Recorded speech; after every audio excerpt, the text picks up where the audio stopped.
says ready to go live because we just went live and you're talking. No, I know, but it said like ready to go live. Thank God you got that rant where there was a lot of slurs used. Oh, geez. 10 seconds ago. Here we go. Already. Let's not get me demonetized yet. I mean, we haven't even gotten into it. What's up, everybody? Welcome to the hashtag after party. We've got a lot of topics to talk about. I've got like 5 or 6 tabs pulled up, so we're going to go through all of that. We're definitely going to talk about Stargirl. We had a great episode this week. I'll answer questions about Doom Patrol. I know Paige's already seen it all the way to the end, but we'll talk about this past episode, which was Space Patrol, where they went to space, to give you a little refresher on where we're at since you've already seen them all. But we got a few other topics. We do have a super chat. Let's go ahead and get into this. It is from the Chop King. It is a $5 super chat. It says, I'm really holding out hope that Spoiler is not dead and will show up as a cliffhanger in episode 13. Also, Falcon TV show, I'm predicting December. Okay. I think it's safe to say that we can talk about Stargirl spoilers. I mean, just so you know, Stargirl spoilers ahead. Oh, I thought he was talking about the latest episode of Paw Patrol. Paw Patrol? Yeah. Oh, okay. We're talking about Stargirl. Okay, well, sorry for spoiling Paw Patrol. Oh, okay. You haven't watched that. Oh, so you really need to distinguish the shows, Chuck King. Yeah. I didn't know you were talking about Stargirl there. So. All right. So I don't know if we're talking about Henry Jr. Go ahead and jump into it. Henry Jr., Brainwave Jr., getting crushed at the end of the episode. I don't want him to be dead, but I think in order for it to be a thing, he can't come back, right? I mean, he's kind of like the Coulson of the MCU, where it feels like he was the call to action character, and bringing him back into the fold with those characters again. I don't know how I feel about that. How do you feel about that? What are you thinking? What's going through your mind? I'm fine with it coming back as long as they handle it well. So I think I wouldn't like the idea of him, like the typical thing, oh, he made a bubble around himself with his mind. That would be so cliche, and I really can't see Jeff Johns doing that. Right. I really don't see Jeff Johns doing that. The other thing which could have been interesting would have been in the comics, Brainwave can make like illusions that can be their own thing, so they can touch and stuff like that, and they're not just like a mirage, if you want to call it. So he could have done that with his own son. But even then, I think that's a stretch based off what we saw there, because he was with them the whole time. Right. Unless they made it like when they were fighting, when it was Wildcat and Stargirl, it happened in that split moment that he left them and was out of sight and went to interact with his dad. So that's a bit of a stretch. So I think the most likely thing, if he is going to come back, is probably that Dragon King reanimates his body. And because he's freshly dead, it's not so drone-like like the other ones. But maybe possibly they could use that to like brainwash him or manipulate him, you think? Yeah, so I think that they'll use him to sort of like get on their side, and maybe him and his dad use their powers in tandem to do that thing. But I don't know. Like, I don't know how I would feel if it's just revealed next episode. Oh no, he's not dead. We revived him. You sort of want some downtime with it, right? Yeah. But I said in my review, if he was dead, I'd be happy with the ending, because I think the way that they handled it was really, really well done. However, if he came back, I'd still be in the support of that as well. Like, there's some cases where, like, when a character's dead, you want them to stay dead because they did it so well. Right. But even though they did it really well with Henry Jr., I'd still be happy with him coming back, mainly because you didn't get to see his potential. Yeah. So I guess I could put that in perspective a little bit. I think if you're not going to do anything interesting with him and you're just going to bring him back and just move forward like nothing has happened or whatever, and just turn him into like a regular character again, I don't want that. If you bring him back, make it a significant reason and give him a really good, solid like story that ties in with his resurrection, that makes it feel like it was for a reason. Sort of like what happened on Arrow with the Lazarus Pit the first time we encountered it. After that, it got kind of like repetitive, but dealing with the bloodlust and everything, I think it would be cool, not for him to have a bloodlust, but for him to be dealing with the ramifications of being brought back to life and the brainwashing and all that stuff. I think that would be interesting, and I'd be okay with that. I think that would be fine. Yeah. As far as the Falcon TV show and predicting December, we are literally going to talk about that in just a moment. So I'm going to wait till we get to that to answer that, but we are going to answer it. And thank you for your super chat. I appreciate it. We have another super chat here from Think Noodle. Black Panther 2 is doing Namor, hence Wakanda versus Atlantis. So it's good that they're not doing that Wonder Woman versus Atlantis. Also, do you see David Ayer leaked? Doesn't really. I mean, did he really leak a script for? Oh, he leaked a scene with Joker, and it's half of it's not very good. Okay, before we talk about the Namor stuff with the Wakanda and Atlantis and the Flash, because we'll go ahead and do that first. I don't really have a particular order for this, but I'm so frustrated with this David Ayer Suicide Squad cut thing. I feel like it's totally just him bandwagoning the Snyder cut stuff. I don't think there's a better version of Suicide Squad on the cutting room floor. I think maybe there were some great ideas, maybe about 15 minutes of Joker scenes that probably were cut out. I just don't believe that there's some incredible version that he filmed that they didn't use. I mean, he didn't have a lot of time to even put the script together. How much more could possibly exist? It's crazy to me. I didn't see the scene, but can you give us like a I don't know, Cliff Notes version of it?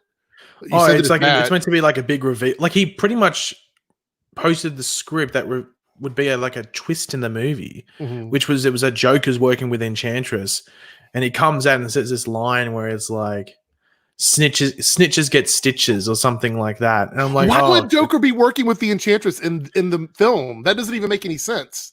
Like, I don't even know how that would work. Yeah, like she doesn't need his help. What would she need the Joker for? Absolutely nothing. The difference is Snyder did it in a very interesting way. Like he played it really well. Like, granted, it's only happening because HBO Max needs content. Like that's the only reason. If HBO Max wasn't a thing, the Snyder Cut would never happen. Right. But he played an interesting way where it kept it alive, where he was teasing stuff but not spoiling stuff at the same time. Like he was leaving it ambiguous where you were like, well, I need to see how this works together because apparently this character was meant to be here, but I want to see how they factored in. But David Ayer is going, oh, here's exactly how the scene played out. There's literally no reason to watch the movie. Right. And also, Zack Snyder would do a lot of almost like abstract promos, like pictures or screen grabs or things like that, where you didn't know exactly what you were looking at and you had to think about it a little bit. And you don't know the context, so you know that that character's there. But you're like, well, where does that fit in? Because there's nothing in the theatrical cut that really leads into that even being a thing. Yeah. So what happened before and what happens after that moment? So Snyder played it well by keeping it ambiguous, but Ayer's literally posting scripts. Like I said this last week, soon he's going to come out and say that he didn't even direct the movie. He's going to be like, I didn't even direct it. Somebody else came in and directed it. Well, he's like, he's really falling into the Snyder cult where, like, so remember the only thing I can do, because I can't really be bothered talking about it because it's just, I think it's nonsense. Regardless if it comes out and anything, like, it's not going to change how you felt about the movie. And I enjoyed Suicide Squad for what it was. Like, I did too.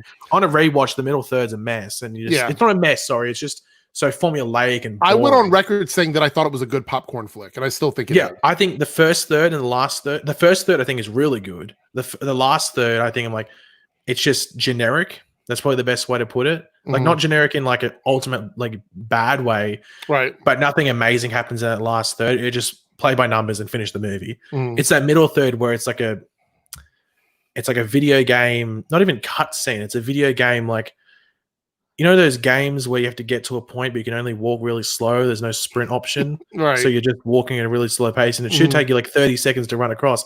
It's taking you 10 minutes. That's what the middle of the movie was. It was like just walking. It was walking. It was Lord of the Rings. That's what it was. It was walking, but without a majorly interesting plot. Yeah. I can't remember what we're talking about just because I got caught on the freaking walk. And we're talking about, you were saying how the difference between Ayer and how Snyder did things, and you thought that there wasn't the Snyder's version of the movie and the way he promoted it was different from the way David Ayer is doing it. That was what we're talking about. I think he's falling into that. Oh yeah, that's what I was going to say. Like, remember in the because this is the only thing I can really be bothered bringing up. Remember when there's like the intro scenes, which apparently David Ayer is saying wasn't in his movie. You know, the cool intro scenes? Yeah, I mean, that was one of the most interesting parts of the film, I thought, was the way they introduced the characters. And he said that the soundtrack wasn't in his movie either. Like, he didn't use any songs. I'm like, hold on, didn't they make all these original songs to put in the movie? Yeah. So what do they make the video clips?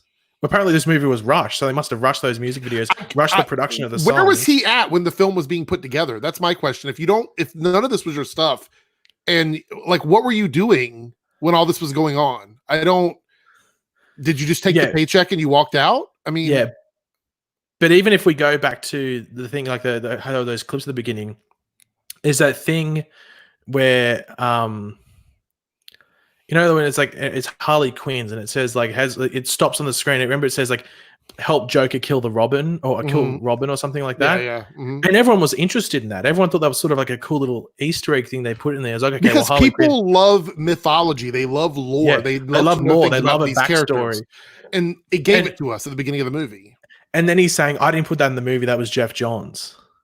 But he's doing it in like a negative way to say like it didn't fit in with his storyline because apparently like that was what would have been the introduction to these characters then? Like we would have just not known who they were. Apparently in his script, in his version, Joker killing Robin is what makes Batman smash Joker's teeth in, which gives him the metal grills. So he has to have and he has those metal grills before he goes to Arkham to meet Harley. I don't know. It feels. How do you explain that? That sounds like a lot of backstory. Where I don't even know where does that fit in the movie? Are you mean to show me that? You mean to tell me that they meant to show us that? I feel like this is a lot of that, you know, oh crap. Now there's people coming at me and they want to know more about my movie. So I'm going to think about what would have been really cool to do. And now I'm going to talk about it afterwards. Sort of like the whole Harry Potter thing where, you know, J.K. Rowling came out and started saying that this was this and that was that. And like, these are all things that you can do. Like anybody can come up with something amazing. Yeah. Well, it's even like, even if we look at the Snyder Cut we're going to be getting on HBO next year is not going to be what he would have released in cinemas. No. If he didn't leave the project. No. It's not going to be, it's going to be completely different. It's going to be edited in a different way. It's going to have a different ending. It's not going to be the same. So, like, I think I think like I'd say about 75% of it's going to be the same. Yeah, but the rest is going to be different. Yeah. And before we even get into a Snyder discussion, we probably should. I don't want to get into that. I think I might. I don't think so. So, as far as the whole thing about Atlantis and Wakanda and everything, we're talking about the Ezra Miller Flash film. Apparently, I guess some people thought we were going to get the war between the Amazonians and the Atlanteans. And once I knew this wasn't going to be like a legit, like just a remake of the Flashpoint story, I didn't expect to see this in the movie. So a lot of people that were expecting it, I guess, because it was announced here that there's just logistically they can't do it. There's no way to create the story. There's no way to put it in there. You'd have to pay these other major actors to come in and be secondary characters on a movie with Ezra Miller as the lead. It just, there's no way for this to happen. Are you shocked at all about this news? Because I wasn't. I just thought it was common knowledge. No, I even tweeted out. I was like, I'm not surprised by this at all. Like they've even said they're using the premise or concept of Flashpoint for the movie. Right. Like if it didn't scream out that they weren't following Flashpoint when Michael Keaton thing came in, that I don't know what you need is to knock yourself over the head to get that information through, because anyway, like it would have been, I reckon it would have been messy as hell to include that. I think it would have been messy.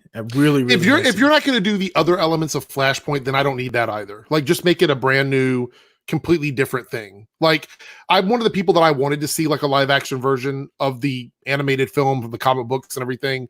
But if you're not going to give me like a lot of that content, I would just rather you do something like what the show did, with where it just was a different thing altogether. I would much prefer that. So not really surprised in the least. $10 super chat here from Scott Edwards. Are y'all excited for the Superman and Lois show? I am. Also, are y'all excited for the next crossover event and future crossovers with the Arrowverse Justice League? Who should be the leader, Barry or Sarah? So to answer your first question, I'm very interested in the Superman and Lois show. I think it sounds like it's got a lot of cool ideas. I'm not really sure what they're going to like. I'm assuming everything they've discussed thus far, they're going to try and put into the show. Things could always change, but from what I know right now, I'm pretty excited about it. I think Paigey said isn't it one of your most anticipated shows for next year? Aren't you really looking forward to this? It's one of my most anticipated because it's the first season. Mm-hmm. Like, I'm obviously looking forward to Stargirl season 2 and what they do with Flash next season, but just because it's a new show and, you know, anything new is incredibly intriguing, especially with something that you've had before and you're getting a new take on it. So we've already seen, you know, Smallville, we've already seen Superman in the movies and some Superman TV shows, and even you could argue Supergirl is pretty much just a Superman show with Supergirl in it. Right. So I am interested to see how they do this and make it its own thing, which I think they will. Because it seems like it's going to be a mixture of Smallville and like the type of show that Supergirl is, and mixing them together. So I'm excited to see what they do. It's pretty much Smallville, but actually with Superman. Right. Yeah. So I'm excited to see what they do. And I know it's not the same universe, but it is like that evolution because we are going to see scenes on that set from the Smallville farm and everything. So it's going to be like an evolution of that. So I'm excited for it. Some people don't really like Tyler Hoechlin. I think he's good. I've enjoyed him as Clark Kent. So we'll see what happens. As far as the next crossover event and future crossovers with Arrowverse Justice League, I mean, of course I'm excited for it. I don't know when we're going to see it. I'm thinking probably not this upcoming season, but the season after we'll probably see like a Justice League thing. And as far as like being the leader, I don't know. You know, I always feel like the Justice League, at least from the TV standpoint, should be something where everybody sort of contributes. I don't think there should be just like one leader, especially when all of these characters are leads on their own shows. So I don't know. Any thoughts on that? I mean, obviously I would have said Oliver before. I think Oliver would be my answer, you know, at any point. I don't necessarily know if Barry would be a good leader. And I think Sarah has spent too much time on the Wave Rider. So I don't know. What are your thoughts on that, Paigey? Mia Smoke, obviously. Easy choice for the leader. All right. I didn't even have to continue talking. Mia Smoke, Mia Queen, however you want to put a best character. There you got it. There you go. Past 12 months. So yeah, let's go. All right, let's go. Chalk King with a $2 super chat. Also, why was Rick picking a fight in the cafe? I guess you mean the school lunchroom or whatever. They're teenagers. I mean, there's certain things they do that seem like they're ridiculous, but I think, I mean, I don't know. Out of all the things I nitpick, I didn't really. Yeah, it was crazy that he got so upset and that whole incident even happened. But I think out of everything that I had issues with in that episode, that was at the bottom of that list. I don't know. Anything to add to that? I mean, it seems pretty convincing, I guess, that he was upset. I know. Rick's a hothead. I mean, yeah, I mean, that's what I'm thinking. I'm surprised people are surprised. All right, we got one more super chat. Before we get back into the other stuff here. Maddie B Custom, 199 super chat. Do you guys play Marvel Strike Force? I love it. Actually, I do. I play that in DC Legends. I think they're both kind of the same, like in terms of they're like 5-on-5, I think. I'm not totally sure if the end game for them is the same, but I play Marvel Strike Force more because I'm a Marvel shill. I got that before Paige got it out there. So yeah, I mean, if you're on there and you guys play, just look me up. I mean, my name's the same everywhere. So thank you so much for that. All right, so let's move on and talk about DC Universe. They're no longer offering yearly subscriptions. I mean, the writing was already on the wall, but this is the big thing. Like, so if you guys didn't know, you could get a year subscription for what, like $75 US, I think, for the year, or it was like $8 a month. I think that's how it worked out. So I paid for a year because I wanted the service to do well, and I was confident that we were going to get a lot of good content. I'm not upset that I paid for the year. I feel like I got enough out of the books between the TV shows and the comic books. I feel like I got enough, and some movies on there. But I don't know if it's going to be worth it for the $8 a month once we lose those like exclusive new TV shows. I don't know if it's enough to do that for just the comics. What do you think about that? Well, the thing is that they came out and said in a statement, this statement was released like a week and a half ago, like before it started going on Twitter that they'd taken it away. And the statement was that they removed it because they can't promise some of the features that come with it. So obviously with the yearly subscription, you're like a premium member or whatever it is. So you're seen as like, you get like the chances to win competitions to fly to like a studio tour or to a set as a competition. And because of COVID, they can't promise that. Well, they can't do it. like at least and for a while. And I think it was like monthly prizes that they were doing. So they had to remove it because it was going against their own terms and conditions. Mm-hmm. However, on the other hand, they could just be saying that. Yeah. They could just be saying that. Like, I don't see, because Titans will probably come out February or March next year, probably. I think they probably start by, they'll probably start around the same time as the Arrowverse shows, because they're in Toronto in Canada. So I'd say within a month of the Arrowverse starting, they'll start shooting as well. So the episodes will probably start coming out February or March. Right. But post that, there's nothing. They've lost Stargirl. Doom Patrol's obviously, that gets renewed, which we don't know yet. But if it gets renewed for season 3, they'll just go to HBO Max. Like if Stargirl's going to leave DC Universe, surely that does as well. Yeah. So Titans is the only original left there, and Harley Quinn's on HBO Max now. Young Justice is the only other thing there, and who knows, that could go elsewhere as well. Who knows?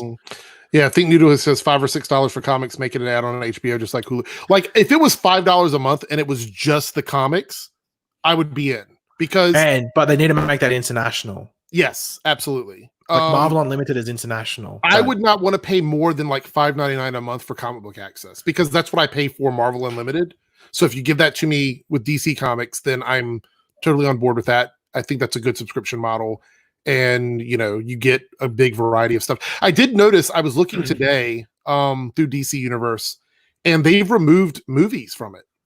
Have you noticed that? Is that the Batman movies? No, they've removed some of the animated movies. So I've been doing the animated film reviews for the Join feature and the Team Airrick feature. So I've been doing like one every 2 weeks. And so this week's was the Justice League Throne of Atlantis movie. And I was going to watch that, and I'd watched Justice League War and Flashpoint Paradox on DC Universe. So I went to look up Justice League Throne of Atlantis. It wasn't there. Now, I already have it on a Blu-ray, so I didn't have to watch it on that, but I was like, it'd be easier for me to just do it that way. So I was looking for it. I couldn't find it or whatever. And then I went back and I saw that Justice League War was also gone now, and Flashpoint Paradox was gone now. So all of those are gone off of DC Universe. They might be on HBO Max, because I know HBO Max has some animated movies. Like I think they had like the Batman Beyond, Return of the Joker on there at launch. Why are you doing both Doom Patrol on both services, but you won't keep 7-year-old movies on both services? Well, I think Doom Patrol is that because it's like, it was meant to be an exclusive, and it would have actually driven people to subscribe for like a year or something. So I think that they feel like they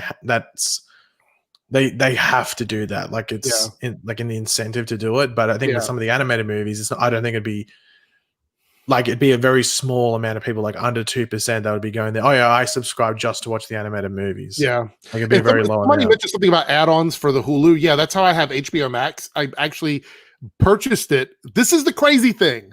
Time for me to complain. You ready for a rant? Here comes a rant. All right. So one of the things that made me upset about HBO Max in the beginning was it wasn't available on just a ton of streaming platforms. You couldn't get it on Roku. You couldn't get it on the Fire Stick. You couldn't stream it online easily. There's ways you could do it, but you couldn't do it easily and then like put it on TV. It didn't really work that way. So the only way you could get it is through the HBO Max app, which is fine, except that app is only available on certain platforms. And I know it was also available on game consoles and things like that. But my issue with that was, I'm paying for the service. I want to be able to watch it on all the platforms that I have. And having to get another platform just to watch HBO Max didn't seem like logical to me. So I got it as a Hulu add-on. But guess what? With the Hulu add-on, you cannot watch HBO Max exclusives on Hulu. You can only watch HBO content that's on regular HBO. If you want to watch the HBO Max exclusive content, you still have to download the HBO Max app. It doesn't work through Hulu. So it's just completely screwed up. Doesn't make any sense. See, Eric, this is why you have to become an Apple shill like myself and get an Apple TV.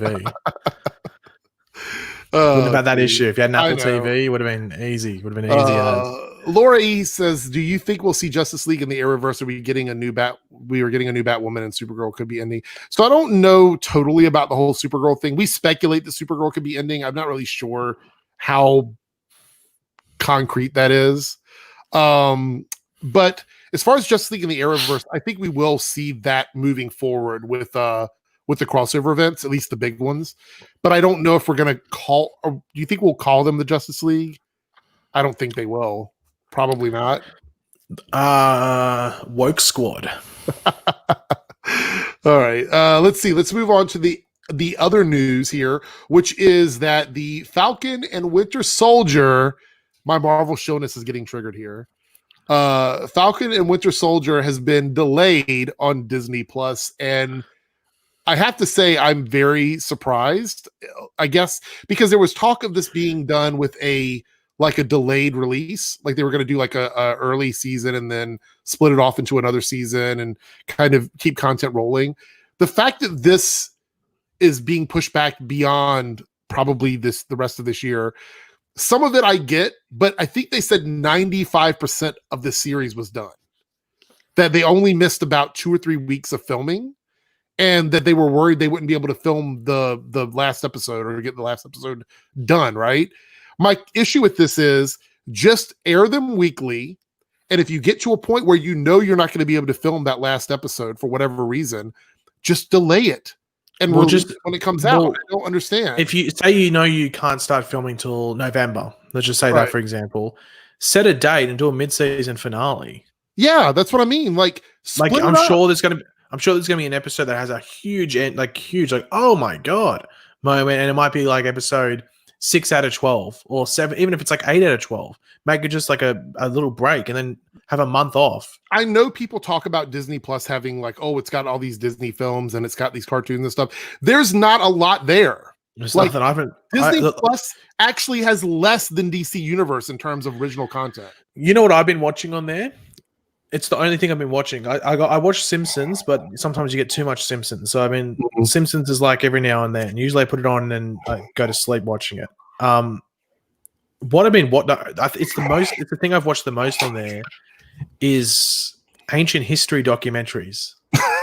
Really? I'm not even kidding, because I love ancient history. Yeah, I do just too. History in I didn't general. know those were on there, honestly. Yeah, so I've just been going to National Geographic and watching them. Like, God, it's just we're like, I can tell you this: Tutankhamun to me is a bigger Disney character than freaking the Winter Soldier. Give me King Tut and his mangled up left foot. Oh, geez. Over Winter Soldier and his. Let me say this though. This is the reason why I'm so frustrated with this, and I know some people are probably going to agree with me. People may disagree with me. I don't know. I feel like some people are going to agree with me. We're getting so much stuff canceled this year for no reason other than the studios wanting to make more money off of the films, like Tenet getting pushed back because they wanted to make $800 million. I don't know if we're going to see an $800 million movie next year because all the movies are going to come out so close together. Like it's going to be like you have 2 weeks to make your money, and then the next film is going to come out, the next big film. That's the thing. So I feel like everything's getting pushed back. We're all kind of stuck at home. There's not a lot going on. If the shows are 90% finished, just air half the season. Give us something. Like there's nothing out there. We are running out of I've gone back. Let me tell you how desperate I've been for content to watch. I've actually gone back and looked up Survivor seasons from around the world because I've watched all 40 of the ones in the American Survivor, but I know there's a bunch of different ones. And I'm like, I just want something to watch. And I know that those shows are good. I know the premise of them. So I'm like, just give me an international version so I can watch it, because I've literally watched everything else. There's nothing else unless I go back and watch stuff that I've already seen before. I just don't get it. Like if something is done, just put it out. Just release it. Give us something. You've got a captive audience right now. This doesn't make any sense, especially with the streaming shows. This is even worse because this is something we've already paid for these. We're paying a monthly subscription for them. So it's like, it's not even a money thing. Like at this point, like, what are you waiting for? Yeah. It's so annoying. Here's a super chat from Anthony Beltry. Why can't Falcon use the Mandalorian technology? Wait. Like the studio. That's different though. Like the Falcon, like that was to like replicate space gotcha. stuff. Okay, gotcha. Yeah. Like you can't. I think it's different. Yeah, I don't know the answer to that, but I will say that I'm totally fine with them making it 4 episodes, a break, and then 4 episodes. I'm totally okay with that. Totally works for me. So yeah, that's how I feel about it. And in other news, this is something interesting. So this came out, and I'm still not sure if it's real or not, because I can't find out much more about it, but apparently there was a trailer at some point during the day for New Mutants that I did not see that said like it had a September release for New Mutants to Disney Plus. And so many people were making videos about it. And I'm like, wait a minute, how in the world were they able to secure the Disney Plus rights to release this movie? Because I thought there was like a legal reason why they couldn't put it out on Disney Plus. They would have to put it out on VOD or on Hulu. They could not put it on Disney Plus exclusively. I don't know what the legal reason is. I probably should have looked it up, but let's just say that I heard there was. Either way, apparently it was fake, but so many channels were pushing it out as it was, being a real thing. And this is another movie where I feel like just find a way to release this digitally at this point. Like it's completely done, and it's been done for almost 2 years now. Just put it out. This is not going to get a sequel. It doesn't matter how well it's received. It really doesn't matter. We can get a Snyder cut from HBO, but Disney can't put this movie out. It's already done. Yeah. Give us something. Give us content. The interesting thing about that is that whoever faked it was Australian. Yeah, because apparently it had like the rating system in the corner or something. And it had a cherry ripe ad. It had a cherry ripe ad, which is like an Australian chocolate bar, which is disgusting. You either love it or you hate it. Oh God, I'd honestly rather eat dirt than a cherry ripe. Anyway, it had a cherry ripe ad, and it leads into that, and it has the M rating, which is mature audiences, which is like I guess a PG-13 in America. Yeah. I think. Yeah, because an R rating is MA-15 here. Yeah. So I've been watching food stuff too. By the way, you've got somebody in Australia that I'm really enjoying their shows on Netflix. They just got released to Netflix, I guess, because Netflix is trying to pull their international titles to give new content. It's called Zumbo's Just Dessert. It's like a show about a guy named Zumbo. Adrian Zumbo, and he makes the macaroons and the profiteroles. It's an amazing food show. But guess what? I've already watched it. So that's it's nothing left for me. There's nothing left for me. Cody here with the $5 super chat, who's also a Team Airrick member. Thank you so much, by the way, guys, for being Team Airrick members. The Falcon and Winter Soldier is returning to film next month's 9 Days Left, and that trailer is from Australia. Okay, yeah, we got the part of the Australia thing. As far as Falcon and Winter Soldier, I just put it out, make it weekly. Like, stop dropping everything all at once. Make it a weekly show, and then I can review it weekly. That'll be great. It'll be great for everybody. I hope. So we'll see. All right, last thing before we talk about Stargirl. Promise we're gonna get to that.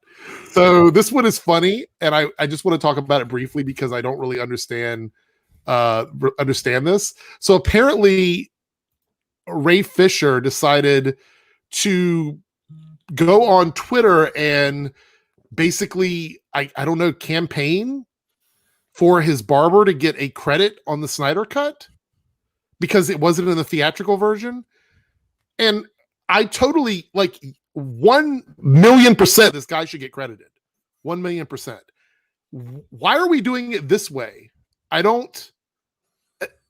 Couldn't he just talk to Zack Snyder? This seems like a weird way to petition for somebody to get credit for their work. What do you think about this? What are your thoughts on this? It's weird because weird to me. I feel like it isn't though. Well, the reason it's weird is that usually credits are just done through an official employment list. So there's literally a list, and that gets given to a company, and it's like that generic black and white things, black background, white writing, maybe an interesting font if needed. But usually it's just given to that company by Warner Brothers. I don't even know. I think specifically it can be done by producers, but I think on a big movie like Justice League, it'll just be a general company thing. It'll just go through the company, and it'll be like an employment. I don't list. understand that. So I was going to call him Wayne because it's his Wayne, but I think Ray technically here is calling out Warner Brothers because it would just be unless the only thing that can happen is say like for example, you know how that Chris D'Elia guy got called out? So he's in Zack Snyder's next movie. This isn't anything just to do with Zack Snyder, but I'm just saying he's in Zack Snyder's zombie movie. He might not be credited. They might do something like that because it's like some bad thing. And also you see it with like uncredited cameos or uncredited writers. So it just like you get that stuff throughout it, but usually it's just a general employment list. So anyone that was paid to be on the movie goes through the company. So I don't know. I mean, how they missed it either. Like that's what I'm confused. Like, how do they not get that guy on the list if he was like an official employee? Let me just tell you why my perspective is what it is. Like, does he think, follow my train of thought here, that Warner Brothers purposely left this guy's name out of the credits? Like, that's the impression I get, because why would you campaign this way unless you felt like it was done on purpose? Like, if it's an accident, clearly there's some way that someone, either the guy that works, his barber, or someone that works on set, or however it works out, that there's got to be a way to reach out and say, hey, I should have been credited. And they can literally just put you in because it's a digital thing. Just add them into the credits like that. Like, this feels like he's trying to sort of, again, make the whole team look bad over something like this. Is really, I don't understand. I don't know. I have no words for this. I feel like he's just coming out and he's being very strange. And I don't know. Yeah. Well, the weird thing is, like, fair enough if it was one person specifically, if it was like, but it's just credits on a movie isn't done by anyone specific, like one person. They sit there and type it. It's literally, it goes through the company, a crediting, like a company that does the credits makes it. It's just the list that they get. Yeah. If anything, the best thing Ray could have done there is, I'm sure he has a photo on his phone or somewhere of him with his barber. Post that. That'd be 100 times more better than being credited on the movie. I think is going on here, and then we're going to move on, I guess, because I don't want to spend a lot of time on this, but I think this is what I honestly believe, that his barber was there at the behest of him. Like, he probably wanted this guy on set because he's probably done his hair and his beard or whatever before in the past. So he wanted to get this guy. He wanted this guy to get a paycheck. You know, he wanted to bring him out, and he trusted him. And that makes sense to me. I wonder if he wasn't actually employed by Warner Brothers. Right. That it was just that Ray was paying him as a service. Like, you know what I'm saying? Like, if I were to go to my barbershop to get my hair cut for an event that I was doing as a DJ, it would be like me going to get my hair done and then going to do the event, but I would pay the guy that does my hair, right? Is that what's going on here? Because otherwise, if the guy's not somebody that was actually employed by Warner Brothers to be there, then I think there's another process to get your name credited, I believe. I don't think they're just going to do it. Well, I don't know. I don't know what the legal things are. Like, I know exactly how it works in regards to, because would he have had to have signed like a employment? Sure, he had to sign an employment contract. I mean, he might not have even been on set. He might have just been doing his hair in his trailer. You know what I mean? No, well, I think that would technically count as on set. Okay, well, even so, he still might not have been getting paid by Warner Brothers, is what I'm. Yeah, I guess. Like, but I don't think I'd put faith in Ray that he wouldn't tweet out something like that without actually knowing whether. I don't know. I feel like he said some really weird stuff recently, and his live streams have been progressively stranger. The live streams have been a bit weird, but yeah, we'll admit that. Let's move on. Ray, I'm hoping your cyborg stuff is good in the Snyder Cut. That's all I'm going to say about that. Stagger4. Let's go ahead and talk about Stargirl. Let's move into this, guys. We're going to talk about Stargirl. We did a little bit earlier, but we'll talk more about it. This is Brainwave Jr., episode 10 of the season. We are very close to the end of Stargirl, and I have to say, I am very happy with the direction of the show. I think it's been really good. I've seen some negative comments about it. I don't know how you can totally hate the show. I understand if it's not your favorite, but I just don't see anybody could totally hate it. It's very comic booky, and I appreciate it for that. Any of your thoughts right now? We're on episode 10. Any thoughts of the season so far? Pretty much the only people I've seen hating on Stargirl have had Snyder Cut stuff in their profile or their profile picture, so that should tell you everything you need to know. All right, Staggervord, the $4.99 super chat. Do you think the man in next week's episode is really Courtney's father? So, are we talking about Sir Justin? Is that what we were talking about? No. Okay, a lot of people I've heard rumors that people believe that Shining Knight is going to be Courtney's father. No. Right. So then who is the person? Are we talking about the person between emails? Is that what we're talking about? Well, he's in the promo for next week's episode. That's what I mean, though. Is that the person that we're alluding to? Because I know that some people believe that Shining Knight is actually Courtney's father. So I don't know. Thoughts or opinions on that? Hashtag N, hashtag O. Put it together, you get hashtag no. Okay. So the guy in next week's episode, do you think that this person is going to be her real father, or are we going to get some dabs and some flosses on? Well, they're pretty much they're doing exactly what happens in the comic. Like Sam Curtis rocks up, what's doing? It's different though, because in the comics, Courtney's like, "Yay, my dad's here." But in the show, she's like, "Oh, well, I thought the cool superhero was my dad, not the hitchhiking bum." You know what I mean? So she's going to be disappointed by that. However, I think they're still going to do the same outcome there by the sounds of it. And they sort of, if you read the comic, they sort of spoil it in the trailer as well. I was actually surprised by that trailer for multiple reasons, but yeah, like last week for this week's episode, they nailed the trailer. Didn't spoil anything.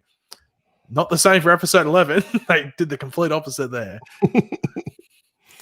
So I got some people getting mad because I put surprise ending in my Mate, what did I put? I went like, wow, that ending. Yeah, brainwave like that's a spoiler. I'm like, how is that I didn't even say what it was. How is that? Like everything's a spoiler apparently. You can't title anything. Everything. You know what? I just want to call you edgy. You know that Eric, they wanted to trigger you. They wanted this response, and you know what? They succeeded. They succeeded. All right, so let's talk about how the episode started out, because it was actually, I know this is crazy, and it's not typically something that people would expect me to like say, "Oh, I loved it" or whatever. I really enjoyed the flashback beginning of this episode because it made me feel like, and I know this is weird, like Back to the Future or something from the 80s. It was very much like one of those, almost out of time type scenes. And I know it was supposed to give you that feeling, but it really did sort of set the stage for what I think has been one of the best episodes we've had this season. And I love seeing the backstory between Pat and Barbara and how they met. And it really did sort of help anchor in why Barbara was so upset when she found out that they had been lying to her all along about what was going on. And so I really enjoyed that part. And of course, the whole idea of these flashbacks and telling us about Blue Valley and all of these things, it all sort of just made the episode. I feel like it was a really great start to the episode. And a lot of people said that Barbara overreacted. I think she absolutely reacted the way anybody probably would in that situation. What are your thoughts on that? The whole beginning and the Barbara Pat stuff. How can people say she overreacted? Like that was like, they're like, why would you tell your husband to get out over something like that? And I'm like, no, that's a big deal. Real. Yeah, it's pretty. Yeah, don't see how you could say that was an overreaction. Yeah, I thought this episode was similar to last week. It had a really good build up just to what happened at the end. Right. Yeah, like I think the beginning was nice, interesting. I love that she told him to get out of the house. I was like, okay, yeah, this is exactly what I expected to happen, honestly. I mean, it was clear, like what, 3 weeks ago that she knew, 3 episodes ago that she knew he was lying to her. She just didn't know what it was. And to find out that it wasn't just him, that it was also her daughter, I almost think she went easy on them. Like, honestly, I would have been super pissed. It's been months of this between them. And so when she walks downstairs, she sees like a floating staff and she realizes that, and then the idea that there's villains that are working in Blue Valley, like I totally get why she felt that way and her reaction to that. And I actually think that when she was in her office and she started researching Starman and wanted to email Courtney's father and all of that, I felt like, honestly, I think this was a really strong episode for Barbara in terms of character development, I think, and showing that she can be part of the team. Because I know some people said they wanted her to be more involved. I think some people even said they wanted her to be a superhero or something. What did you think about Barbara this week? I honestly think it was a really good episode for her overall. Well, I thought it was a good, just like almost like a volcano erupting. Like we've been all watching, wondering when she's going to find out, when she's going to find out, when she's going to find out. And then it was pretty much like on accident, like her just walking down and see. It wasn't like her getting suspicions or anything like that. Obviously those suspicious things are like not really suspicious, but just more like her getting annoyed at like, and it's just like when they're going to get caught, because in episode 9 or whenever it was 8 when Courtney it was in the quote unquote car crash, right, and stuff like that. So I'd like the way how they didn't make it like this thing where Barbara becomes an investigator, like she's almost innocent to it all, and then it just dropped all on her, like a volcano erupting. I know some people in the chat are talking about Mike. Mike hasn't really been annoying since the football game, honestly. So I think he's been pretty good since then. Yeah, well, I think Mike's sort of the other way around. Like, he knows something's up, but but still hasn't had it explained to him. So he's sort of, I wouldn't say complete the opposite of what's happening with Barbara, but it's like another angle of it where he knows something's up, but he still doesn't know exactly what is up. And it'll be interesting to see how long he's kept in the dark. And, so yeah, I don't think Mike's been annoying. I think Mike's fairly interesting in regards some people look, I'm not a Mike defender, guys. I've not liked his character, but I think since he had that turnaround with Courtney, he's been okay.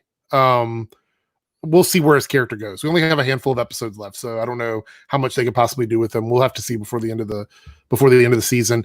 Let's talk a little bit about the Henry waking up and Henry Jr. and their whole moment there in the hospital, because I thought that was really good. So there was someone in my comment section brought up, and I think I don't remember who it was now. Sorry, I would credit you, but I'm not going to go looking for the comment. But they brought up the fact that there was a dead body in the room, and that was never addressed in the episode. Normally I would nitpick that, but I'm going to assume that Jordan took care of that, or that something like that happened, because there was no one in the hospital when all this was going on. There's no nurses, there was no doctors. It was literally just Jordan, Henry, and Henry Jr., as far as I could tell. Because honestly, if somebody were to die in that room, it would have been a crime scene, and they didn't address it at all. So what are your thoughts on that? Do you feel like it's a plot hole, or what? I wouldn't say it's a plot hole, because he was dead, so I'm assuming just moved him. Like I mean, honestly, I didn't think about it until they brought it up in the chat, because it just wasn't on my mind. It is a little weird that it wasn't addressed. I will say that.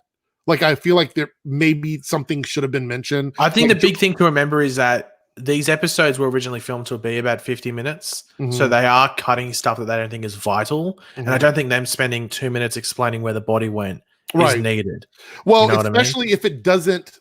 Okay, so it would matter if it was going to lead to something important, but since it's not, I feel like it's fair to cut it out, because if the body was just going to be like, oh, doctor, we've got a dead body in here, let's take him away or whatever, and then it never amounts to anything, I don't think it's necessary for them to address that in the show. But I kind of see how do we not know that like Dragon King has footage of the hospital room? Yeah, we don't know that. So he could have taken the body and turned it into another drone. Yeah. Hello, Shane. How are you doing? Let's see. As far as Brainwave and Henry Jr., so I personally wasn't sure if it was Junior or Dr. King that actually killed the lawyer. It was kind of confusing. I thought maybe the doctor did it, and then he, Junior thought that he did it, but they never really addressed that. But they do get to the fact that Henry doesn't remember anything after or prior to 10 years before, I guess, his coma or whatever. And we were led to believe by some of his statements about her body being icy in the water and stuff that, Jordan, in the video thing he did, that Jordan was the one that did it. Are you totally on board with Dr. King or Henry or Brainwave being the one that did it? Or do you think it was Jordan and he just didn't want to, like, he wanted to just take credit for it? Because it felt like in the video, he was definitely pointing towards Jordan. But then in real life, he was like, no, I'm the one that did it. How do you think that went down? Well, I think more the video is just saying that Jordan almost just pushed him to do it. I don't think it necessarily says that Jordan did it. I think the bigger reference was probably the ice cold thing, pulling her out of the water. But I think the video was more just saying, like, almost like peer pressure, and Jordan pressuring, moving away from that side of his life, for the ISA stuff, is probably more what he was referring to. Right. And it's also like cutting ties as well. Like, I don't know how you can kill Starman and then have her sister as your wife. So that was probably something going on there as well. Right. So I think I do believe that Henry Sr. killed his own wife. Okay. But it was probably heavily pushed by Jordan to sort of clear everything. Because let me just be fair about this. I believe Jordan is capable of doing anything. Like, if you told me Jordan murdered, his parents or something, I'd be like, yeah, absolutely. Because that's just, I believe he could. I wasn't sure if Brainwave was capable of doing something like that. I mean, I totally believe that he would attack people that he felt like they were a threat, but I didn't know if he was capable of doing that. And that adds a whole new layer to just how evil he is. Now, let's be very fair about this. I think the villains on Stargirl are actually a bit more ruthless than the ones in the normal Arrowverse shows. Like, the stuff they're doing is a lot more despicable in my mind than most of what the Arrowverse villains do. And I feel like they push it a little bit. Like, some of the stuff they're doing is pretty awful. I mean, like Dragon King's track record and stuff. I don't know. I feel like they could be a lot worse. I mean, there's a lot of family damage going on and things like that.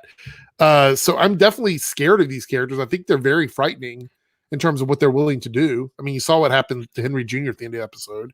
We'll get back to that in a bit.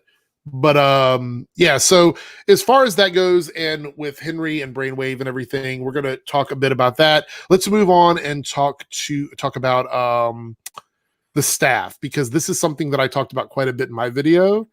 So obviously we needed to create a reason for Henry Jr., Courtney, all of Team Stargirl, everybody to sort of be on board to go and rescue his father. Because let's be honest here, I don't think anybody would just go to rescue his father.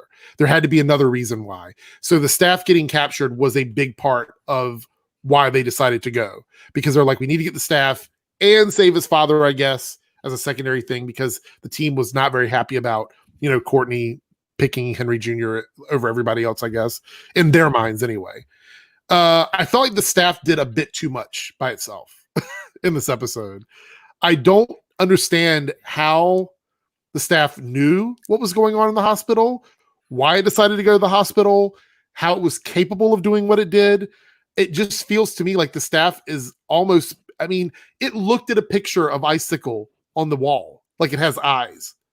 I'm not totally understanding the staff right now. And it's almost frustrating to me, simply because I like science to make sense on the shows. Sometimes magic is not always explainable, but the staff being able to function by itself, it makes me wonder why it even needs a user at this point, right? What are your thoughts on this? It actually bothered me quite a bit. Well, I saw an interesting theory, which I'm sort of would be interesting if it happened. All right. And that's that the previous holder of the staff subconscious goes, it's like a part of the staff. Okay. So Starman or Sylvester Pemberton, that's actually not necessarily, it's not him in there, but it's a part of him in there. So it is, it's sentient, and it has a mind of its own, and it's him. So that's why he has that connection to Icicle and everything like that. Mm-hmm. So when it became a part of Courtney, like it sort of like reactivated him, if that makes sense. Okay. Because I'm sure when it got handed to Pat, it died for 10 years. Right. So when it went to Courtney, like it has to have an owner, if that makes sense. To be yeah, I mean, I believe so Courtney's not totally. So Courtney it has no connection, then it can't live, if that makes sense. Okay. I'm totally on board with that. Rival Flash says the staff is magic. We haven't established what the staff actually. Well, they haven't really explained anything with the staff too much outside. We don't know if it's science. We don't know if it's magic. We don't know if it's an alien entity. We don't know if it's subconscious. We don't know anything about it. It's not going to surprise me if in season 2 we get Ted Knight. Yeah. For an episode or two, or even just an episode, and they full on do the staff explanation sort of thing. Mm-hmm. I do hope that Luke Wilson comes back and they don't do the whole. So anyway. Yeah, that would be. Yeah, you think? Well, I was going to say, do you think he's going to go away because it's going to the CW? Because I think that might be a big deal. Well, he'd still be getting paid decently, but it's more like, if he left, then they could do the whole. Well, Ted Knight can come in; he's the mentor. Mm-hmm. But I don't know how you can do. I don't know. They spent all the money on Stripe. I don't think they'd want to get that. Just lose that straight away. I think he'll be back. I can't say. Shane says, I think Henry Jr. thought his father was a good person because of his lack of recent memories. He believed his mother influenced him. So I want to touch on this for a second. I know we kind of stepped away from this, but I do want to just back up for a moment. So I am a person that believes that a lot of your consciousness is your memories. Like, you are who you are because of things that you've gone through in your life, and that determines a lot of what you believe. It determines, decisions you make. It determines how you treat people. Those are all things that are tied to your memories. And once you start pulling those away, it sort of affects who you are as a person. So yeah, his father would absolutely seem like a different person if he lost 10 years of his memories, where most of those were things he did with the ISA. So I honestly feel like that's true. And he did believe that his mother influenced him when that might not have had anything to do with any of that. So I totally agree with that statement. Any thoughts on that? Or yeah, pretty much agree. Okay. Pretty much. Yeah. Going back to the staff, though, let's jump back over to that now. So that was probably my biggest issue with the episode, was that the staff in this regard was a plot device just for this one episode, because she gets it back at the end. So it's not going to be a larger story revolving around Icicle getting the staff this one time. Also, the other nitpick that I had was the staff unconscious or something when it was in the cage? Because that cage shouldn't have been able to depower the staff. I could see if it was awake and it was trying to like break out, but it almost felt like the staff didn't even wake up until it was out of the cage. So I'm assuming it was depowering the staff. Am I assuming wrong? Is that me assuming wrong there? Or well, no, I'd assume in the history of whenever they've interacted with the JSA that they might have got their hands on the staff before. So I'd assume that they just know how to quote unquote contain it in some way, shape, or form. Yeah, I would expect that, except I mean, I know Dragon King does dabble in engineering and stuff, but he seems like he's more of like a biologist or someone that deals with like tissue and everything. Well, I don't know. We'll get to that. That was really the only thing that bugged me. There was a few other minor things, but this episode was so good that I almost didn't even care about that. And once it happened, I moved on and I'm like, okay, I'm on board with what's going on this week. So let's talk a little bit about the tunnel story where they went down into the ISA tunnels and everything. So Courtney in the beginning was like, oh, I want to do what's right. We can't go do anything, staff, because I want to, listen to my mother and not go behind her back and everything. And then somehow that changes and she decides that now I'm just going to do what I want again. This is one of the things I think that frustrates me a bit about Courtney's character is there's a lot of inconsistencies on some of the things she does. And Courtney just being headstrong and going out and doing something stupid, I totally get that.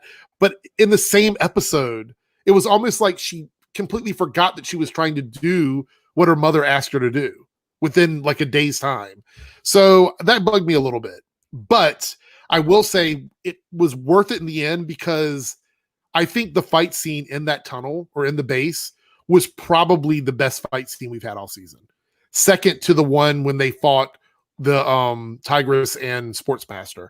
I really enjoyed it. I thought it was really good. It was well choreographed. It didn't look like wire fighting at all. Wildcat, amazing stunts from that character.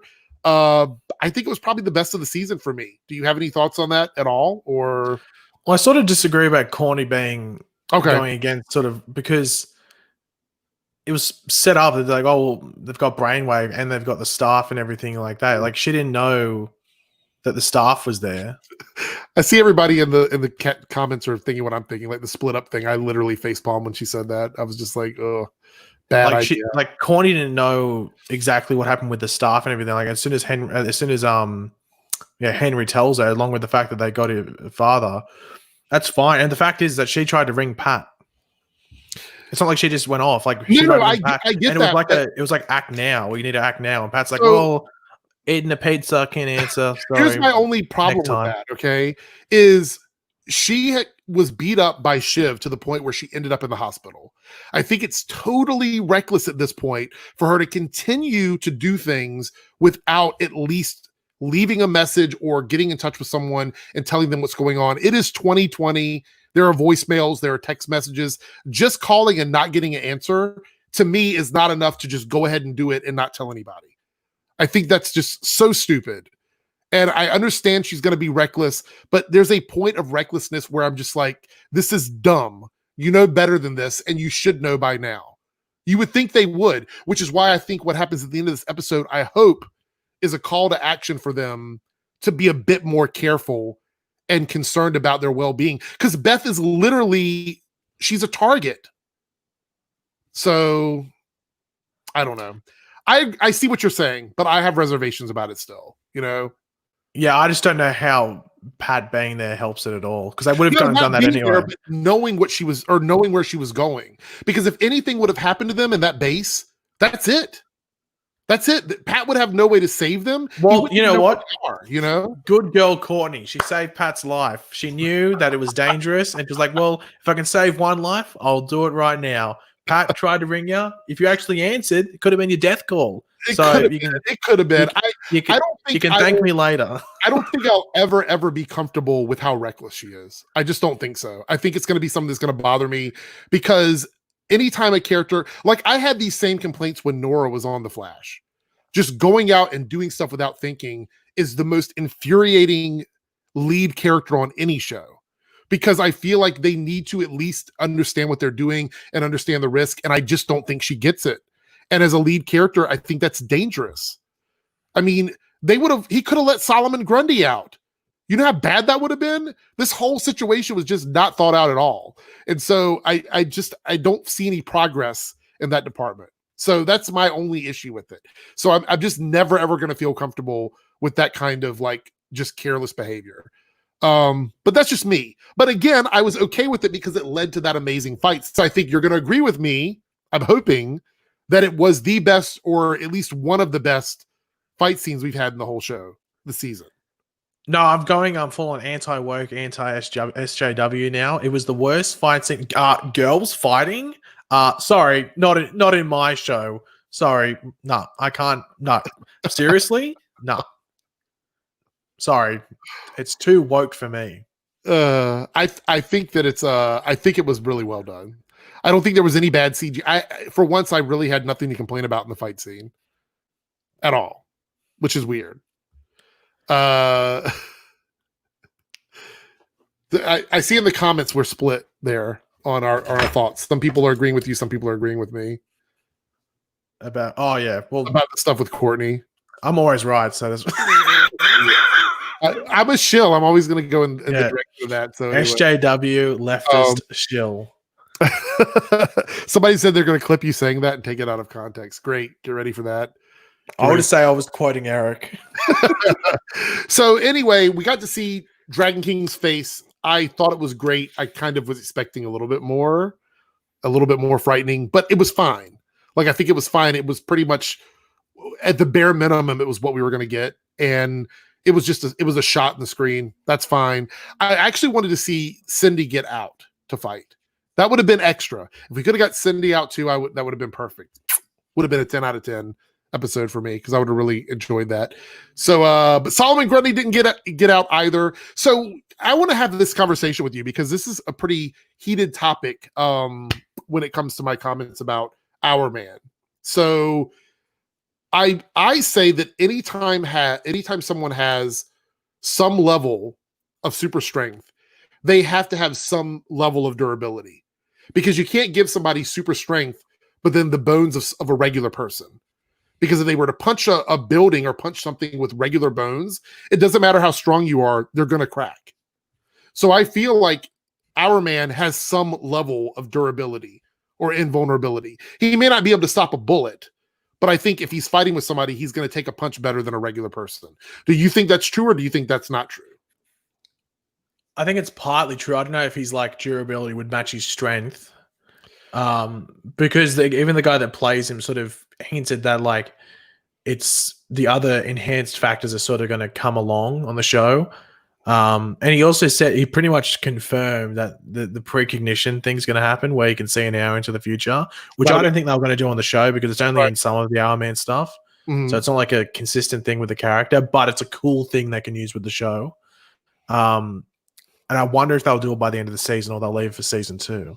Well, I'm just saying that if it's not magic, which they've said that his is not, that it's genetic, that it's actually science, then there's just no possible way you can do feats of an unimaginable strength without some extra durability to your skeleton. It's just not possible. It's not. You can be as strong as a horse, but if your bones won't hold together, you can't rip doors open and things like that. It's just not. I'm gonna put my feet in the sand on this one, because I think that it is true. But we'll see. I just want to see where you stood on that. It's not really a nitpick of mine. It's just something that I wanted to talk about a bit. Geek information. 499 super chat. I just want to know how Courtney is going to argue with the mom about who she had a baby with. Her strong will is hilarious. So I don't think she was arguing with who it was that her mother knew. I think she was arguing that whoever that was Starman. Right? Because I think Courtney's still on the fact that it must be a legacy thing. That she can control. I think her connection to the staff is the reason she's so tied up with it being Starman that is actually her father. So I don't think it's necessarily denying like that, who actually is her father. If that makes sense. Like whether he wasn't Starman. Barry Allen, and you're going, but it's the Flash, and they're like, no, there's no way he's the Flash. It's Barry Allen, but he actually is the Flash. So she's arguing that there's a secret identity, or so she's saying, oh no, Sam Curtis was a alias, and it was actually Sylvester Pendleton, and did that for safety and everything like that. So Marisu here is saying, so our man's strong enough to open a door that Solomon and Grundy can't. I don't think he was. I think he was trying, but I don't think he was able. If he was strong enough, it would have opened. Right, he was trying. When Solomon Grundy was smashing on the other side with him, it was like, hey, I'll help. It was like, no, didn't happen. Yeah. Let's see here. Oh wait, somebody just repeated. Roman just repeated what was just said. Okay, got it. So let's talk about the ending, because we're up at an hour now, and I still want to talk a little bit about Doom Patrol if anybody has any questions for it. So the ending of the episode, we have Brainwave Jr. facing off against his father, who now has all of his memories back. Am I skipping over something? No, I think that's pretty much it. Okay, all right. I'm pacing myself here. So they're facing off against each other. We get the reveal that he says, I'm the one that killed your mother or whatever. This is after Henry has basically helped the rest of the team get through the gate, and Brainwave has put up like a psychic force field at the end of the tunnel or whatever. And so Henry is fighting tooth and nail against his father. Obviously, his father is more skilled with his powers, which I thought maybe we were going to get one of those moments where the child is more powerful than the adult. You know what I mean? Like, I thought that was going to happen, but then it didn't. It went the other direction, and he knows that this cave is about to cave in on him, and he looks at Yolanda, and he actually apologizes to her, and then he looks at Courtney and says that people are good. So it's like in that one moment, we totally get a glimpse of him redeeming himself, and then he's gone, completely gone. I honestly, I was speechless after that happened. I don't think I've ever had an ending to a show where I've just been just utterly gagged about what happened. You know what I mean? And I think they nailed the emotional moments for that. And I think that whole scene was just so well crafted. So even if the rest of the episode wasn't good in people's opinion, I don't think you can deny just how well that last scene was crafted. That's my opinion of it. What do you think about that scene? Like, as far as it went down? Pretty much ditto. Like, I think it was perfectly handled. I got nothing else to add. Then they played that song to make Eric cry. Eric he might have missed it. Eric put a tweet up and deleted it 2 minutes later. Oh my God. Yeah. He was dabbing while crying as well. It was a weird tweet. Wow. It was a weird tweet. It was rough. It was rough. I had to take it down. Yeah, I know. Dara with a $5 super chat. He couldn't beat Sportsmaster, so he would get crushed by Grundy, or do you think Sportsmaster could put up a fight against Grundy? I don't necessarily think A versus B means that A could beat C, or vice versa.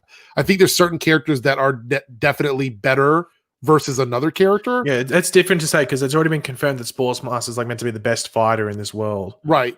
So Sportsmaster is the equivalent of like Batman in terms of like fighting. Like, he's the best fighter. So he outclassed. Okay, so let me put this in perspective. And the best comparison would be Sportsmaster against the original Wildcat. Yes, that would be in good. this world. That'd be a good comparison. Good. Yeah. So, but for me to put this in perspective, because I complained a bit about this during the episode where Sportsmaster fought Our Man, because I thought Our Man could probably beat him out of brute force. That was my argument. But if you want to look at the other side of that, in a lot of cases, Wonder Woman, who is slightly less powerful than like Superman at his normal power level, has been able to fight against, to a standstill, or sometimes even outclass Superman because she's a better fighter. So Sportsmaster, if he is the best fighter, even if somebody has more power than him, there is the possibility that he could beat them because he's a better fighter. If that makes any sense, right? Is that a good way to put it? Yeah. I don't think Sportsmaster could beat Grundy, but I don't think Sportsmaster would fight Grundy. I think he's smart enough to know that he wouldn't. And our man, as far as that goes, he wasn't really thinking about whether or not he could beat Grundy. He was just mad that Grundy was the person that killed his parents. So in his mind, he was just like, I'm going to fight them, and I don't care what happens to me.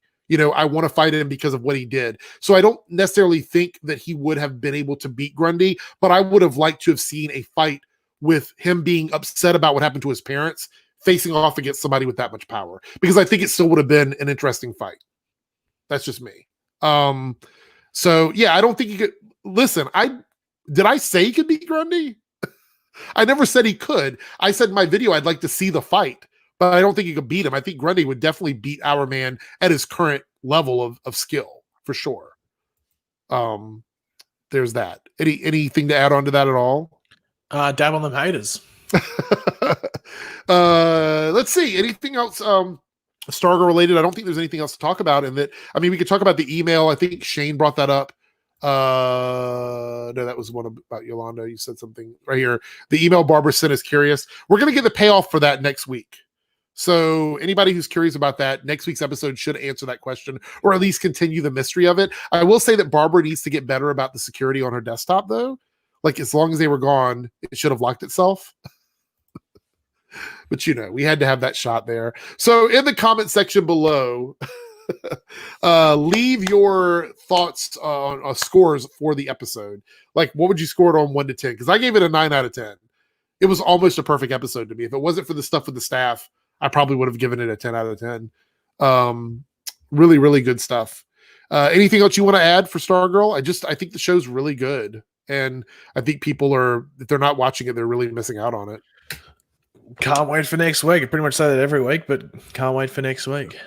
Floss on them haters. What a great show to have while nothing else is around. I feel like Stargirl has kept me somewhat sane through all the stuff that's going on. A lot of 9 out of 10s. 10 out of 10s there. So a couple of those there. Let's talk briefly, because people want me to talk about it, so we're going to spend about as much time on it as people are willing to listen.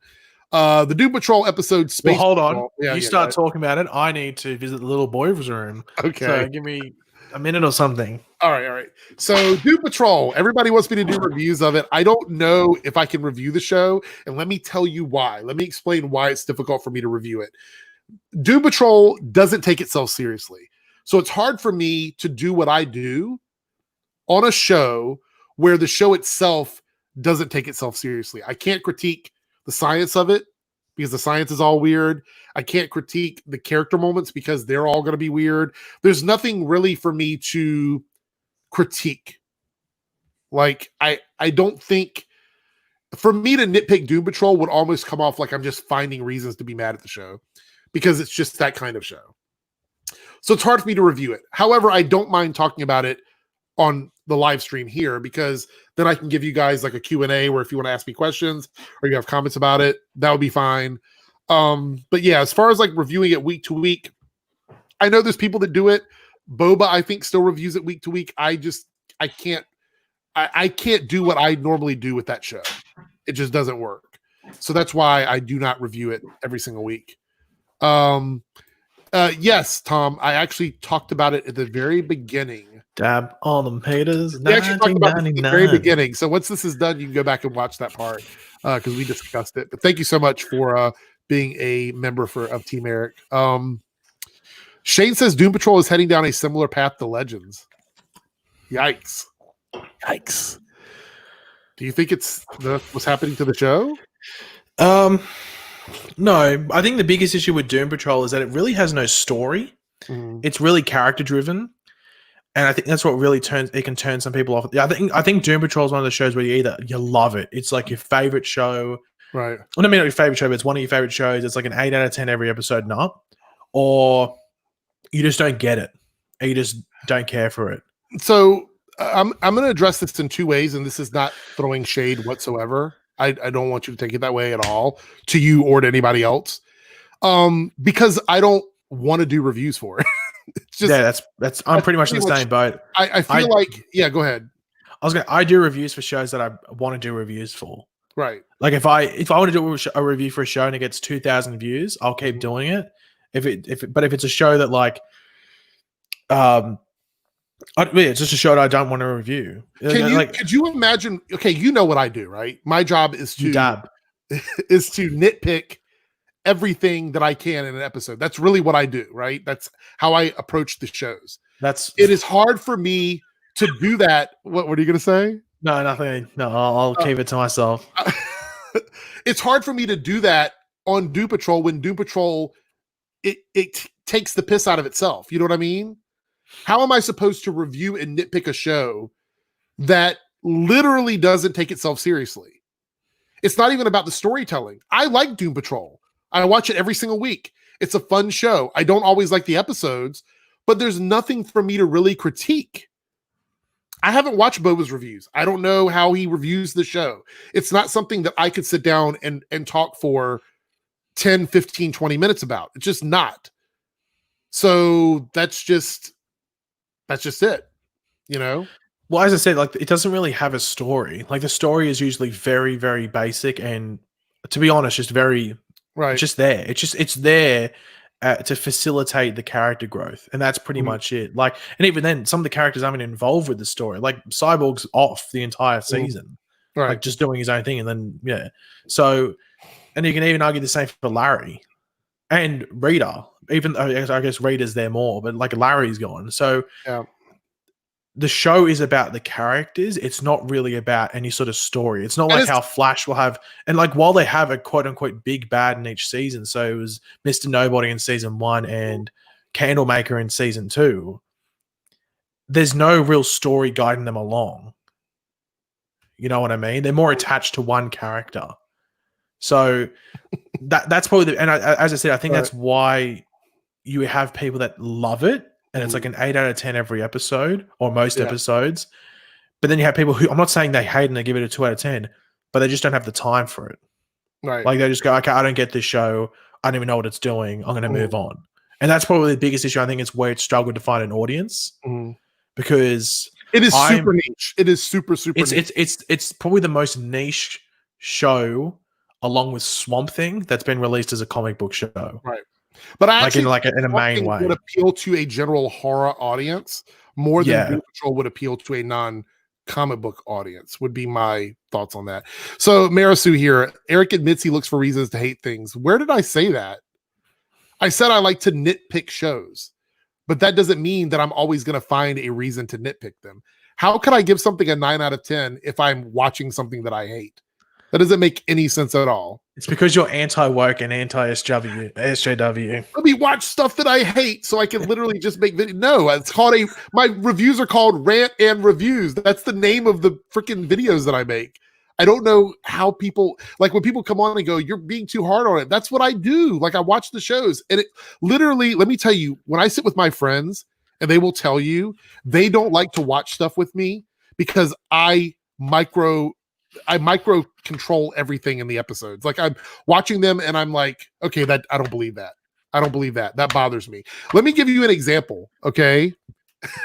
When I was watching Legend of Korra, which is the second series of like the Avatar world or whatever, there are parts of that I absolutely hate. And there's parts of it that I absolutely love. But I literally got into a huge argument with a friend of mine. We were watching the last season of it. And I was talking about some of the technology in the series. And we got into like a yelling match.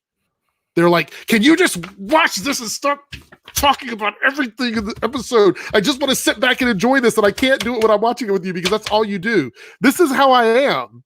So it's not me doing this strictly for the videos. This is literally how I am in person. And so people the best way to put it is that, you know, when you're on an airplane and there's just someone who keeps kneeing the back of your seat, that's Eric. So Eric's nitpicks are him kneeing the back of your seat. You're trying to sleep. You got a pillow. You've got a pillow. You got the earplugs. You got the little thing that goes over your eyes, and you just keep getting in the back of your. You're not getting to sleep. You might sleep for about 5 minutes, then all of a sudden you get that in the back. It's not good.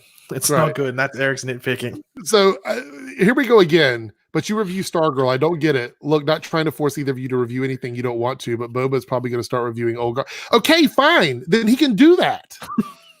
I don't understand. What is this thing recently with this? Why do you feel like we would have to review something that we don't want to review? It's ultimately going to be me going into it already being frustrated about making the videos. I don't understand, because I don't want to. I don't really see why there has to be any more explanation than that. You know what, Eric? I think it's because you set a precedent by reviewing the Inhumans. Probably. It's like, you review anything. You know, so-and-so is reviewing a PS5, so you need to review a PS5. This person's reviewing, Riverdale, so you have to do it. Like, I don't understand this connection. Just, do I have to do everything Boba does now? Yes. Is that the way it works? Yes. I don't get it. We're two different people. Boba's got his own thing. If you enjoy that content, awesome. I wouldn't expect Boba to do the same stuff that I'm doing. I don't get it. It's so I don't know what other excuse I can give except for my honest answer, which is I don't want to do it. It's so crazy. I can't believe that. So anyway, Doom Patrol, Space Patrol episode is the one where they go to space and we deal with the characters that come back. We have Negative Woman and the two other astronauts who were infected by spores, which was super crazy. And I thought it was a really good episode. I guess the big shocker was really the ending when he kicked Cliff out of the ship. It has him floating in space, and I guess that's the big shocking ending or whatever. And that's pretty much it. There's really not much else, I don't think, in the episode that I feel like maybe the stuff with Cyborg and the female Cyborg. I guess that's kind of doing its thing and whatnot. There was the plot line with Jane and the funeral procession in her head. But I don't know, honestly, how I can critique any of that. I just don't, it doesn't really fit with what I do on my videos. So I'm not really sure what I would do other than just recap the episode. And I think I said this, didn't I say that last week? That I feel like I would just be recapping what Doom Patrol is doing. And I don't want to sit on camera for 15 minutes and just repeat. Yeah, well, I think what you see with Doom Patrol a lot of times, it feels like it's 4 different shows. Mm-hmm. So you'll have all these characters split up and they're doing their own show, but none of it interconnects. So none of it's leading to a larger story. So if you take let's just say Flash, for example, you might have Iris and Cisco going doing something for an episode, but it's all connected to whatever Barry and Wells are doing in that episode, because they're doing different things that will end up leading to the overall story. Right. Doom Patrol doesn't do that. It's just all separate things for an individual story, and then you might have one person who's key to whoever the big bad is. So in this case, in this season, it's Dorothy with Candlemaker. Like even Chief's not with her a good amount of the time either, and he's meant to be a part of her story. Now that you mentioned, I have noticed there's a lot of scenes of them sort of like sectioned off, like 2 and 2 and 2 and 2. Well, yeah, like Cyborg's gone the entire season pretty much. Yeah. Larry's not there half the time. He randomly shows up at the house, but doesn't interact with anyone outside of Rita and maybe Jane. Like there's nothing really. As I said, it's really segmented. I don't know if that's to cut costs to make it not as expensive, because then all the characters don't have to be in the same room together, if that makes sense. I know if it makes it cheaper because you don't have the actors there as much, if they're always segmented and they take up certain amount of time per episode. But yeah, I don't know how you review Doom Patrol, because as you said, it's just like a lot of recapping. But then you can say you can maybe dive into a deeper reason about a storyline, or you focus on one storyline. And you can or you're a huge fan of the comics and you can tie that together because you love the comics so much. I have never read a Doom Patrol comic. I've read half of Grant Morrison's first book. Yeah. And I think there's 3 or 4 books. It's not something that I'm drawn to. And I think that's probably why I think Stargirl works. Stargirl is an entry-level show. You can come into that and feel like a lot of people can relate to that show. Doom Patrol, again, is not a show that just everybody can relate to. You know what I'm saying? So that's kind of why I feel if you don't already love the characters, it's a really hard show to sort of get into in that way. Fake Noodle, we need more positive, Eric. I don't mind being positive. Usually even when I'm nitpicking, I still love the shows. That's the thing is I only watch stuff that I like. Even when I'm giving holy hell to Legends of Tomorrow, I still enjoy the characters on the show. And I've always said Legends is a character-driven show. They don't do storylines very well. They don't. And I've said that tons of times, but I still love some of the characters in the show. So that's why I watch it. With Doom Patrol, I enjoy the characters on the show. The only difference is if Legends was not connected, because you don't even do Legends reviews anymore, do you? No, I was, because people asked me, I was like, well, it kept on getting like weird, and it just became really weird to review. If Legends was not connected to the greater Arrowverse, I probably would not be reviewing it. And it's not because I don't like the show. It's just because if you watch my reviews of Legends, the consistency in my reviews is a lot of the complaints that I have are because they're part of a bigger universe and their tone doesn't always align with the rest of the Arrowverse. When it comes to Doom Patrol, it's hard to critique their tone because they exist in their own separate world. So it can get as crazy as it wants with like Danny the Brick and Flex Metallo and all these characters. It can be as weird as it wants because there's nothing is off limits for them. So it's hard for me to critique that unless I just sit on there and complain about how unrealistic it is. But then if that's the case, then why would I be watching that show? So I don't know. Where was it at? So positive review the comment about Boba. I don't even know what that means, to be honest.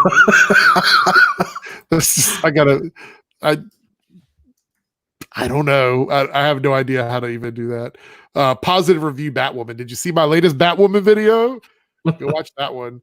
Actually, somebody made a good comment on there. They said I should do like a top 5 like expectations for the next season. I think that could be kind of fun. Roman, the Inhumans reviews. Yeah, have fun with those. I will never go back and watch those reviews of my own, and I will never go back and watch that show. So, first sounds flawed. I respect Eric's admission to be the guy most likely piss you off during a movie. Yes, don't go to a movie with me. I tend to go to the movies by myself quite a bit because I just keep those comments to myself. Gotta respect Eric for being honest. Well, that's the thing is I try to just give people my opinions and be honest about stuff, and a lot of times it's not even enough for people to just go, okay, I get it. Positive review 2020. That's definitely not going to happen. Oh wait, what is this? Did you see the Zack Snyder Grace interview?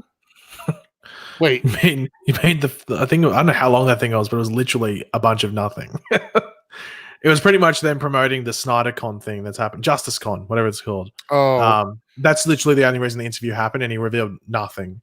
That wasn't said. I will say this, that I think it's weird that people still believe that the Snyder Cut already existed with all the information we have now. I find that a little odd, but you know. Brandon, that's why I've always loved watching Eric, because he says what's wrong or cringy with the shows when applicable. There's never a perfect show, especially the CW. I don't think there's ever something that's perfect, period. I think there's things that are close to perfection. If I give something a 10 out of 10, that means it's something that I enjoyed to the point where I just don't care about the things that I nitpick. I don't think that anything is totally perfect. Well, I think you can only give something a 10 out of 10 if you 100% know what makes it a 10 out of 10 for that particular property. So, for example, and I've always said this, I think that first episode of Arrow Season 8 is a 10 out of 10 if you remove the future stuff. Mm-hmm. I think it nails everything that it needs to do. Yeah. But then it has the future stuff which sucked, which brought it down. Right, exactly. I totally agree with that. I think if you can acknowledge what works and what doesn't work for you while you're watching it and how that functions within the world that it's in, and you want to give it a 10 out of 10, I totally get it. There's a lot of movies that I feel like that I would say are 10 out of 10s for me, but I admit that they're not perfect. I just personally feel like they're 10 out of 10s for me. Like when it comes to like DC movies, gosh, what would I say is a 10 out of 10 for me? I can't even think of any. I would say that the Flashpoint Paradox animated movie is probably as close to a perfect DC movie, in my opinion. I love just about everything in that movie. What about the Snyder Cut? If you don't give it a 10 out of 10, you're going to get attacked. I can tell you that already. But yeah, so I don't know. So put the Marvel movies in perspective. A movie that a lot of people would say is the best Marvel movie, and I don't know if you would agree with this or not. I would say my favorite Marvel movie outside of the big finales of Infinity War and Endgame, which I don't even know how you would score those as movies because it's kind of a whole separate thing. But the individual movies that we had, I think Winter Soldier would be my 10 out of 10 Marvel movie. And then nothing else after that would be 10 out of 10. I thought you were going to say Captain Marvel. No, I think Winter Soldier's 10 out of 10. And I think that like the first Iron Man movie is close to that. But everything else outside of that would fall between like a 7 and a 9 for me. Guardians Volume 1, I could see how people would put that as a 10 out of 10.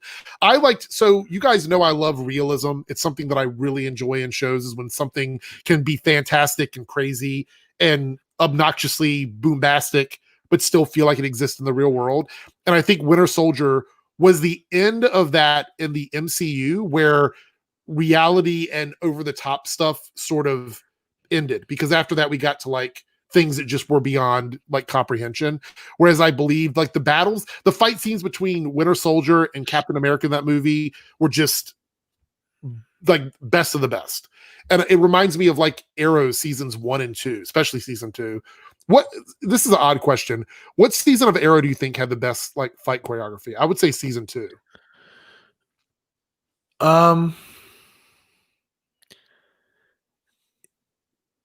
Yeah. I'm just trying to think. Either 2 or 5. It's either 2 or 5. I think 3 had some good stuff. Did it? I have to go back and watch that season again. I think in general, Arrow always had decent choreography, if not very good choreography. I would say some seasons. Okay, so I think there's times when they've been a little bit lazy. The only time that they're not is when it's James Bamford. I think he does the wide shots more often than everybody else.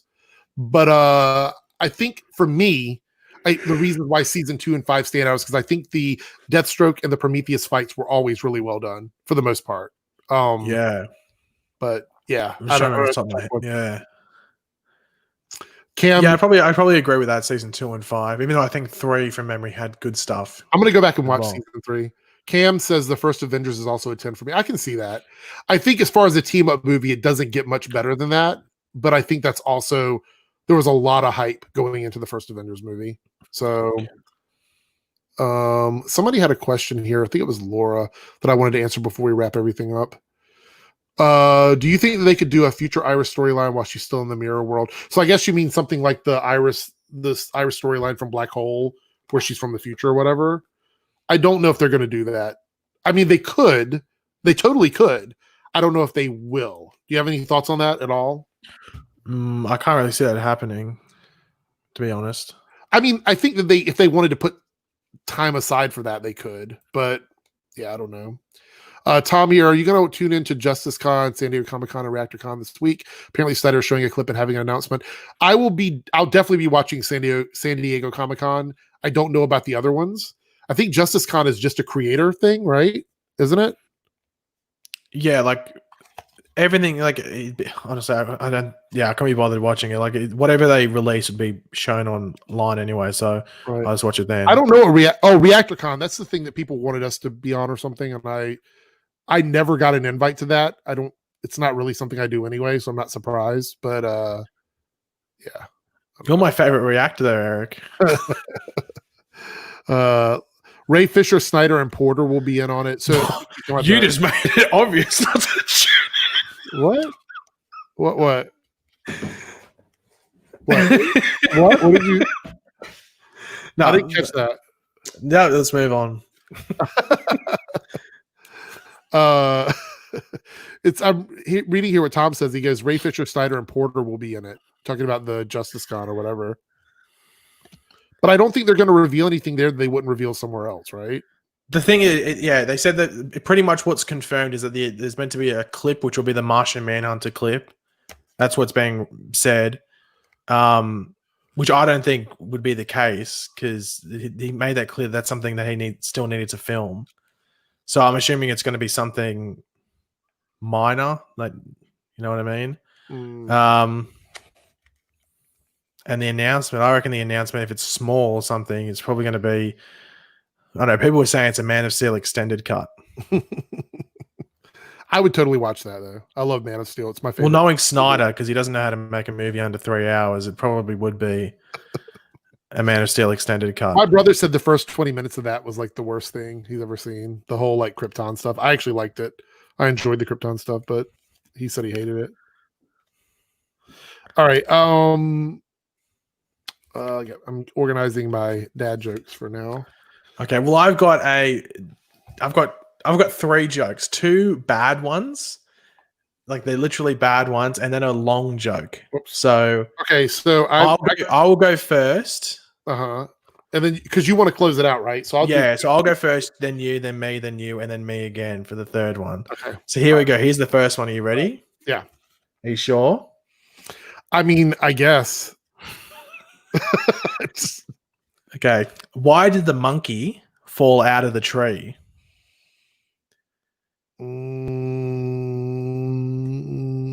I don't know why. Because it was dead. That really? That's bad. That's a bad joke. That's a bad joke. All right. What do you call a funny mountain? A cliff and a half. Hilarious. There we go. You should have got that one. You're usually good with those. Go ahead. What's your next one? Are you sure you want this one? Yeah. Are you sure? I'm as sure as I'm ever going to be. So, what did Batman say to Robin before they got in the Batmobile? I don't know. Go ahead. Robin, get in the Batmobile.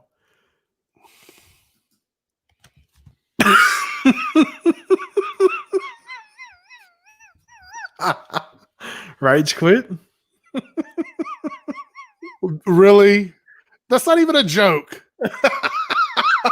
It's not even a joke. That's literally like just a statement. Okay, here we go. What kind of spells do cows do? Spells. Of a cow? Yes. Mujic? Close. Moodoo. They do moodoo. Oh, Moodoo. okay. They do moodoo. All right. Okay, that's it for me. So go ahead. Okay, this is the long joke. You ready? I know. I'm gonna sit here and just listen. So go ahead. Okay. Are you sure you're ready? I'm not ready, but I'm gonna let you go for it anyway. Go ahead. Okay.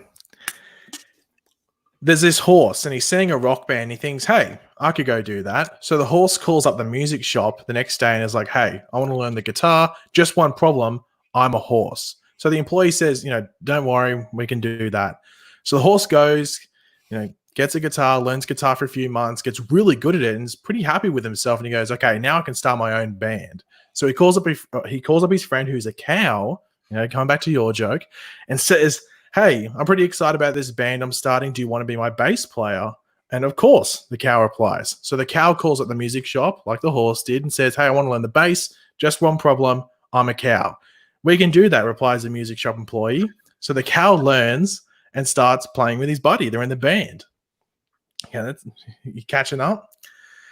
Soon, their friend, the sheep, gets jealous of them. He's like, "Hey, can I be in the band?" "And sure, we could use a drummer," replies the horse. So the sheep calls up the music shop and says, "Hey, I want to learn the drums. Just one problem. I'm a sheep." "We can definitely do that," says the employee. So the sheep learns drums, and the 3 friends are officially a band. They work hard, and eventually they write a few songs and make a demo tape. Soon after this, a producer reaches out and says that he can make them famous. So the band writes an album and goes on tour. At one stop on their tour, the horse gets a call about a family emergency. He explains that to his bandmates, and they tell him to go home. He goes back, and the emergency just seems to resolve itself. He decides he's going to meet his bandmates at the next stop on their tour. The sheep and the cow, take a plane, while the horse takes a train. Unfortunately, the plane with the cow and the sheep in it crashes tragically into the side of a mountain. The horse hears this, and is absolutely devastated. "I've lost my best friends, my bandmates, my entire life," he cries. So the horse decides to drink his life away and throw it all away. So the horse walks into a bar, and the bartender says, "Why the long face?" Really? Really? Really? Really?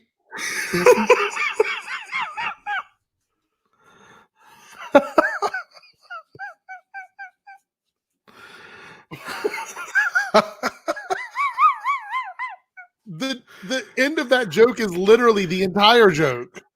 That's the point. I thought for a second when and a Canada Graph's here, I think he speaks for me as well. Like, what?